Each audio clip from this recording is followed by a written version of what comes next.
You are now watching our Fordham Manor YouTube channel. God bless you.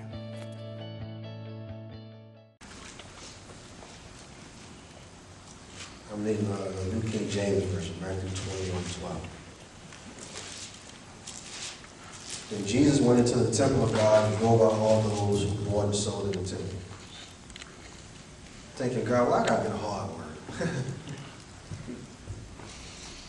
Jesus went into the temple of God and drove out all those who bought and sold in the temple, and overturned the tables of the money changers and the seats of those who sold doves. And he said to them, "It is written, my house shall be called a house of prayer, but you have made it a den of thieves." Then the blind and the lame came to him in the temple, and he healed them. So this is kind of your context here, based upon Matthew. Context here, what scholars will say is this: after significant events in the lives of individuals who were known by lots of individuals, which is this, and leader Matthew is coming out of the Hosanna. So he said, Hosanna, Hosanna. So it's coming out of Palm Sunday in this particular gospel. So then what would happen is this: the individual would go to the sacred place. That's the next step. So you got this wonderful time of adoration and celebration. And how many people know that they went to the sacred place? That's very important. I'll give you a principle. When you have some of life's biggest accomplishments in your life, you need to get down to a sacred place. I'm going to say this again. When God blesses you with a new job, new house, a new car, you got all the people saying, Hosanna, Hosanna. You got it going on, son. Life is great. That's the time you need to find the house of God. Amen. You better find a sacred place. You better find sacred activity. You better get on your knees. You better get in that place, because that's the place that's going to keep you. How do people know your gifts can get you there and God can bless you to stay there? But it's God's grace and it's God, dependent upon God. That's the only thing that's going to keep you there. So then Jesus went from this place to the temple. And Jesus gets in the temple and Jesus flips out. Flipped out. Got popped. You know, Jesus wanted that joy, son. Jesus got popped up in there. Jesus wanted to buck wild. This is Jesus. The problem is this: we often think of Jesus as this kind of passive dude. Right. It's kind of passive. Passive is sucker type, flip-flop wearing dude from Kansas. That's Jesus. But Jesus wasn't there, right? But Jesus got it popping. Jesus bugged out. He flipped out. And so if I want to define what flipped out is this: when Jesus got in the temple, he expressed righteous indignation. Some people would call it holy anger. Jesus was pissed off. Why was Jesus pissed off? Because the temple was not functioning like the temple should function. The temple was not fulfilling its purpose. What was supposed to be going on in the temple was being corrupted and convoluted by all this other stuff. And the question I want us as men is this: what is convoluting and corrupting our temple? So we got to do some self-reflection tonight. Got to do some self-reflection. What is being an obstacle in our temple? We are the temple of God. What's the temple in us? Is it sex? Is it money? Oh, you don't want to hear me right now. How many people know money can become a real idol in their life? Right. It can be corruptive. It can draw our attention away. What are the things that are drawing our attention away from fulfilling the purpose that God would want us to fulfill?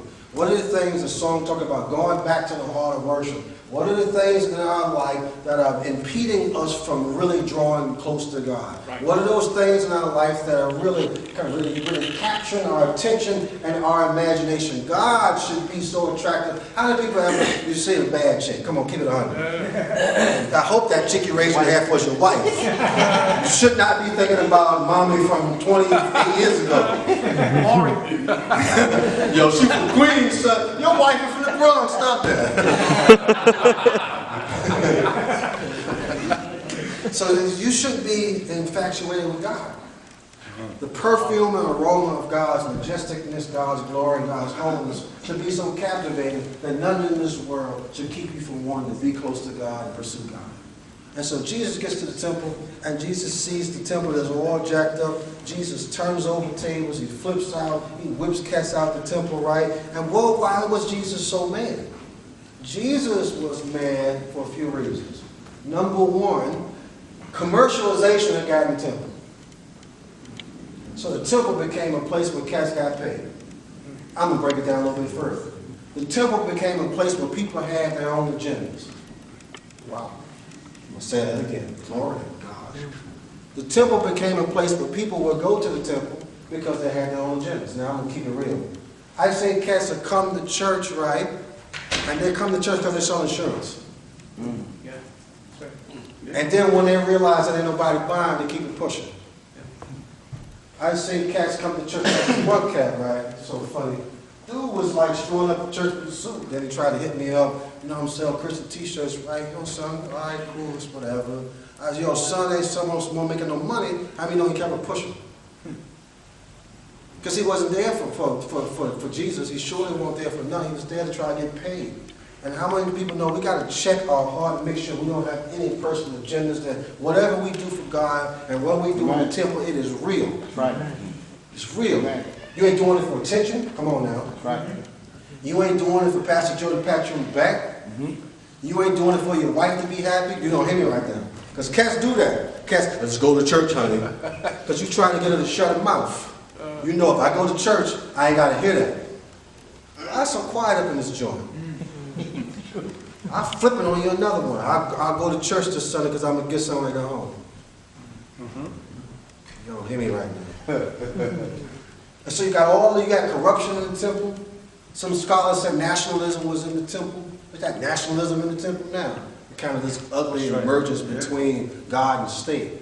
One scholar said this, that the church is not supposed to be the organ of the state. That's the confessing church and during the Nazism time. What happened in Nazism is this. The whole church got hoodwinked by Hitler. Hoodwinked. And there was a small group of people who was like, you know what, that ain't God, and we ain't down with it. And what the church is supposed to be is like Martin Luther King Jr. said, we're supposed to be the conscience of the state. We're supposed to be like, you know what, I ain't on nobody's side. I ain't Democrat, Republican, Independent, none. The only side I'm on is Jesus' side. Come on, and if you got corruption in this temple, we're going to call it for what it is. I need us as brothers, individuals right now, in this perilous time, I don't care who in office, whether it's Trump or Obama, don't make no difference. I ain't vote for neither one of them. Don't get twisted. So I've got no agendas. That's right. You can hold this nation and hold people accountable and hold the church accountable and be like, right is right and wrong is wrong. And you got to call it. And so Jesus flips out the tables, and Jesus, Joe, he eated them cats. Jesus, he straight got at them. Jesus I love Jesus. I really do. Jesus just called it ace of ace. He was like this. You have made it a den of thieves. It's supposed to be a house of prayer. So what was Jesus saying? When he said it was a den of thieves, what Jesus saying was this. The temple had become so corrupted that it was a place that people turned a blind eye to sin. Say that again. And people turned a blind eye to corruption and to sin and commercialism and all these things that were attached themselves to the temple. It was so bad that the temple had to run by almost the corruption from the outside. The high priest, what they would do was this. The high priest people would have to buy turtle doves for sacrifice, right? And so people would go, and what would happen, and the market was in the court, right? It was this. You bring your little turtle dove. So if this is the temple, right? I'm coming from Jersey, right? Bring my temple. Coming there with the turtle doves. And what would happen is they would inspect the animal. And guess what happened? Every time they would say, no, it's a blemish, you got to get another one. But if you want one, just check the hustle. Then you can come over here, and we sell these doves over here because your dove's messed up. And the turtle doves were 25% markup. What a hustle, man. And so you had that, and the high priest said it was okay. He set it up. And so now you got the temple, and the temple was housing scoundrels. It was okay to sit in the temple and be scandalous. Oh, I'm going to keep going right now. The temple became so comfortable that nobody got convicted for wrong. Wow.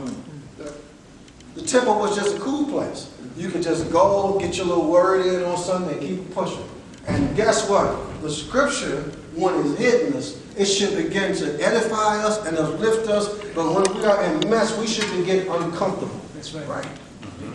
Should we have some conviction? You cannot, I'm going to help somebody, you should not be sitting in this church, particularly with the anointing on this man and the anointing in this house. And man, you come here, I see brothers is weeping, and you can sit here and don't feel zip. You got to begin the question, well, what's up with me? Yeah. Got to begin the question. I had a deacon, I pastored a church, man. Deacon had been a deacon for like 25 years, so y'all won't even say it. So just because you're a chair don't mean, so check it out. Just because you go in the garage don't mean you're a car. And just because you come to church Sunday after Sunday after Sunday after Sunday don't mean that you believe this. Don't mean that you committed to this. Don't mean nothing. You just in there and in your heart, you're like a dead man's bones. So this is a real challenge. You got to clean this temple. Jesus said you made a den of thieves. Your motivations ain't right. Your heart ain't right. Your mind is twisted up. Why are you here? Why are we here even tonight? Are we here to pursue God with all our heart? Are we here to worship? Are we here to let God clean this mess up? The temple was supposed to be a house of hope and a house of prayer and a house of healing. They had corrupted it. It was a den of thieves. Why are we serving? Do we want God with our whole heart? Do we want to be here? Do we want to draw near? Do we want the temple to be a sacred place? Do we want our temple to be a sacred place? Do we want our homes to be a sacred place? Do we want our lives to be a sacred place? Do we want sanctification and the holiness? Do we want the anointing? Do we want to go from glory to glory and faith to faith? Or do we want to just become stagnant and complacent and complicit with sin, and we can see our brothers in mess and we don't love our brothers, so we don't say anything? That's right. In the temple. But yet Jesus was so awesome. And like Samuel, what happened was this. There was scripture in Samuel. Jesus did a couple things. In Samuel, there was kind of this little clause that people who were lame and stuff couldn't go in. And so what Jesus did was this. Jesus was expressing that he had authority over the temple because he was God. Yeah.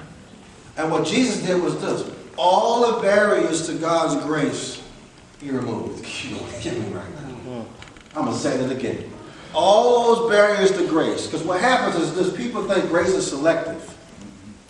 And it's only for the past. Jesus was like this. Come ye all who are burdened and heavy laden, and I will give you rest.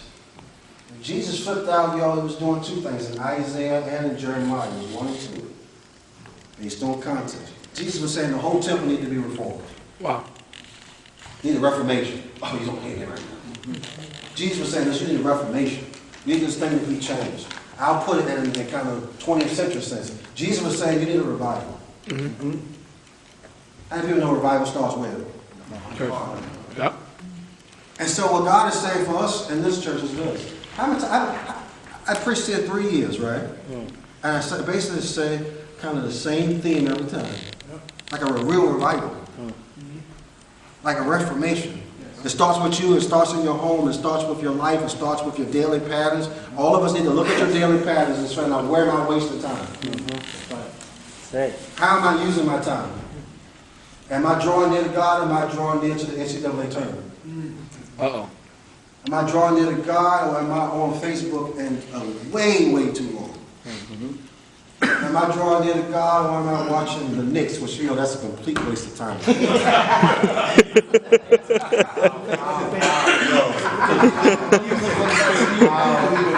Yo. Take minutes. Hey. Easy. Okay. So what Jesus did was this, all those barriers, right? And you know there was some men who were lame and sick. You know there was. And what happens with men is this. When a man don't look like he got it all together, sometimes people in the temple don't want to deal with that man. 100. When a man, oh, you don't, come on. Hello. If a man ain't dressed a certain way, got a certain amount of bread in his pocket, driving a certain whip, got a certain looking wife, got a certain swag, a certain look, or whatever, got the biggest Bible, this and that, sometimes he's writing the money. We don't talk about that. Sometimes people try to alienate them to the side. Mm-hmm. But what Jesus does is this. It's them cats, yo, who are all jacked up. Jesus said, I want him. That's who I want him. I definitely want him. You never want you. I want you. Because you're the lame one. Because guess what? You're the one that when I heal you and fix you, We're going to be like Lazarus. Yeah, come on. We're in the passion, going into the passion. Some of us going to be like Lazarus. That you were the one that people thought was dead. You were the one they already had your funeral. They buried you. It was 3 days with Lazarus. They was like this. You were so messed up that the steak was on you. Uh-oh. Smell. You could smell it. The stench. And Jesus, check it. Jesus, one of y'all going to be like Lazarus, He'll get healed. Just like in this text, he healed them all. Amen. Just like Lazarus. All. Somebody say all. All. You'll be just like Lazarus. People, the wife think you ain't got no good in you. The homies don't think you got no good in you. People at the church will overlook you. You think it's a rap. And Jesus will. The thing I love about God is this. God ain't show up when they want him to show up. Right. The text said he took like a couple of extra days. Yeah, come on. It was all for God's glory. So Jesus shows up. First of all, Jesus is like this, and you need to know this. Jesus is like this. He showed up and healed them. Now, just like he healed Lazarus, Jesus is like this. I'm not on your timetable. Uh-oh. Yep. I'm not on your timetable. You've been praying, but I'll bless you when I'm ready to. That's right. Hallelujah. Stay in position. You are glory to God. I feel it right now. I feel it right now. Now, ain't on your timetable. You ain't ready for that blessing. That's why you ain't got it. You got some preparation to do. You ain't ready. You got to. You're gonna walk around that wilderness for a little while until you begin to get some of that junk out your life. You don't hear me right now. You are not ready. But when it's time for the blessing, like the old saints said, God's on time God. Yes, he is. He might not come when you want it, but he surely show up on time. That's right. Let somebody know here today that God got a time to bless you. Somebody been praying, but God got a time that God's going to open up the door. God's got a time when God's going to kick in the door. God's got a time when your resume is going to come to the top. God's got a time when you've been praying for some days and God's going to open up that door. God's going to have you meet that person. God's going to do things exceedingly abundantly, but all you can ask for according to the power that worketh with him. Yeah. Thank you, Lord. Preach right now. Touch your neighbor and say it's coming. It's coming. It's coming. I see it, but it's coming. You might not understand it, but it's coming. That's right. You might not believe it, but it's coming. Your wife might not believe it, but it's still coming. Your prayer partner might not believe it, but it's still coming. Nobody might not believe it, but it's still coming. Everybody else might sit on the boat like the disciples, but you have to be the only jump like Peter when you're all by yourself. God, if it is you, bid me to come. And you got to step off the boat. Yeah, come on. You got to step off the boat. You might sink, but you got to step off the boat. You're scared, but you got to step off the boat. Man, you can't be comfortable this year. You got to step off the boat. You got to step into your blessings. Don't understand. I got to step into it. I hear the winds. I'm scared, but I'm going to trust you, God. I'm going to step into it. I don't know where I'm going, God, but you have bidden me to come. I'm going to come closer. Touch your neighbor and say, I'm coming closer. Coming closer, baby. Thank you, Lord. Yes, Lord. This cat, was jacked up. Jesus went up in that joint, son. He was all bound up. Just like he healed those people in our text today. The same with Lazarus. It was that Lazarus miracle, one of the 7 discourses, one of the 7 signs. That's the one that got Jesus' body. Because if you look in the other text, every time they saw Lazarus, they knew that God would do something. Yo, Jesus, when the cat had the stench. Come here, brother. Come on. You're going to be Jesus. That's pretty cool. I can't either, that's why I hate you as Jesus. Cat all bound up. Loosen, let him go. Say it, loosen and let him go. Say Loose him, let him go. Say it like you mean it. Loose him, let him go in the name of Jesus. Say it like you mean it. Loose him, let him go in the name of Jesus. Say it like you mean it. Loose him, let him go in the name of Jesus. That brother came out strapped, his eyes had stuff on him. How many know that brother came out stinking? Yep. Came out that tomb just like he was. When people saw him, they was like, yo, have you seen the sun? What a miracle. Hallelujah. What a miracle. Hallelujah. That's right. What a miracle. That's right, man. What a miracle. That's right. Amen. What a miracle, bro. What a miracle. The very fact that you in here, That's right. you here, is a miracle. Social. It's a miracle. Social. It's a miracle. You're a walking miracle. You're a walking miracle. When you look back over where you were, That's right. Amen. and the stuff you did, and how you should have died, and how you should have lost your mind. I'm preaching tonight. And that you hear, some of you here with your hands lifted up. How many people know 8 years ago, you would have been hands lifted up. On the hands lifted up, you'd have been getting arrested. Can I get one?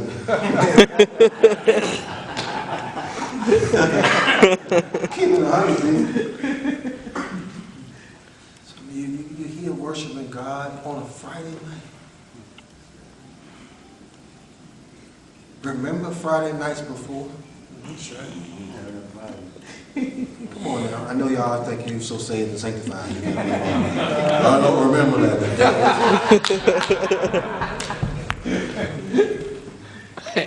Remember your Friday nights?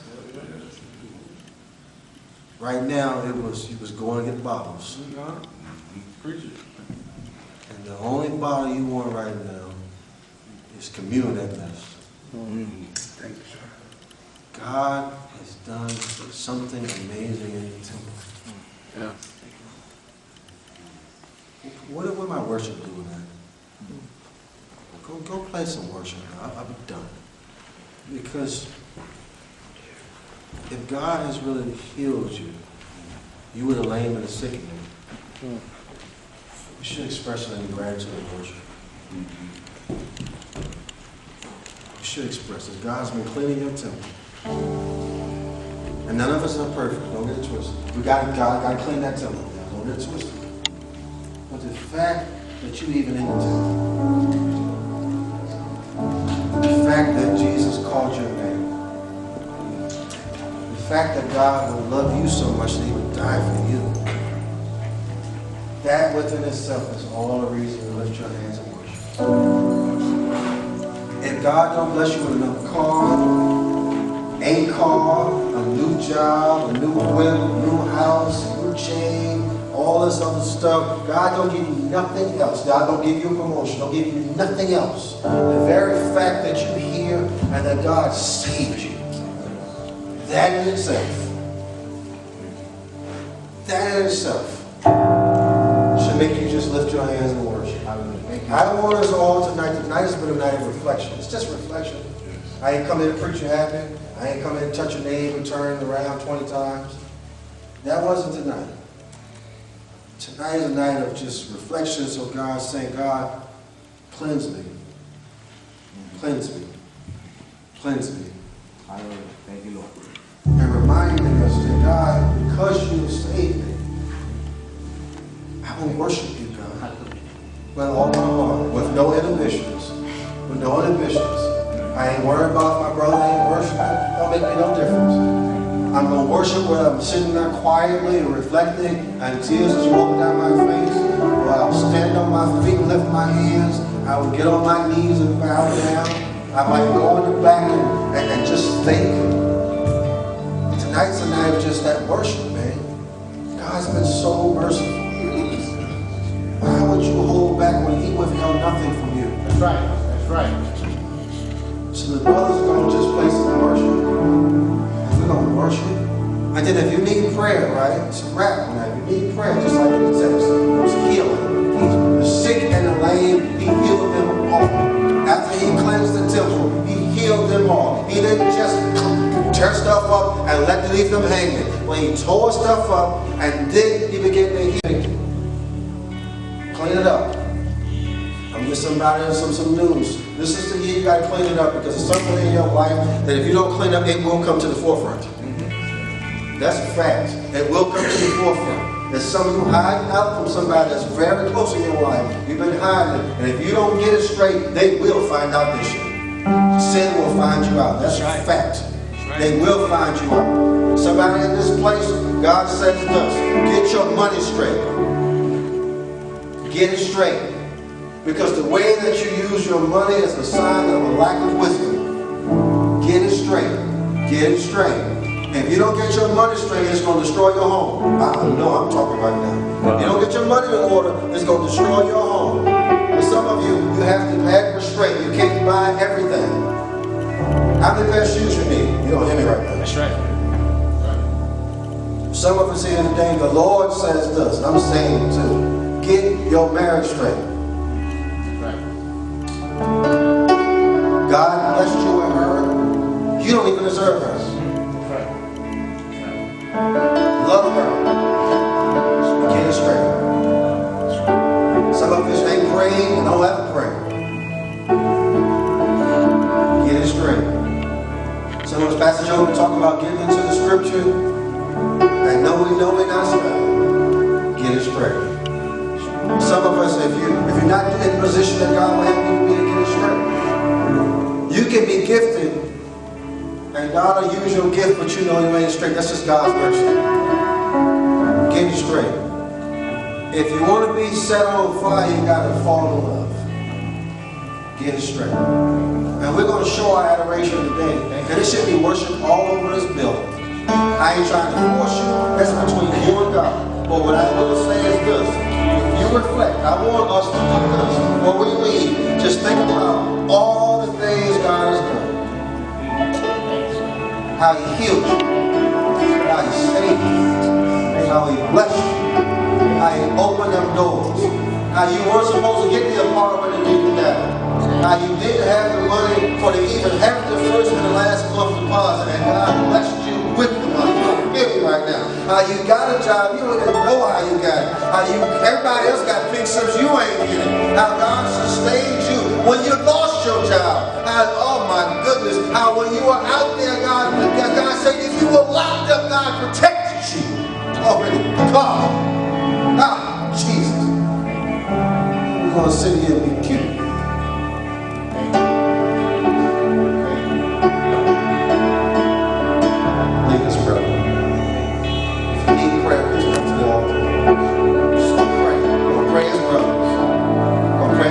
Pray with somebody. You got it. I ain't a magic man. I'm just a brother like you. He's broken and got his own stuff, and I love Jesus. Thank you for watching our Fordham Manor YouTube channel. For further information, please visit our website at fordhammanor.org. May God bless you.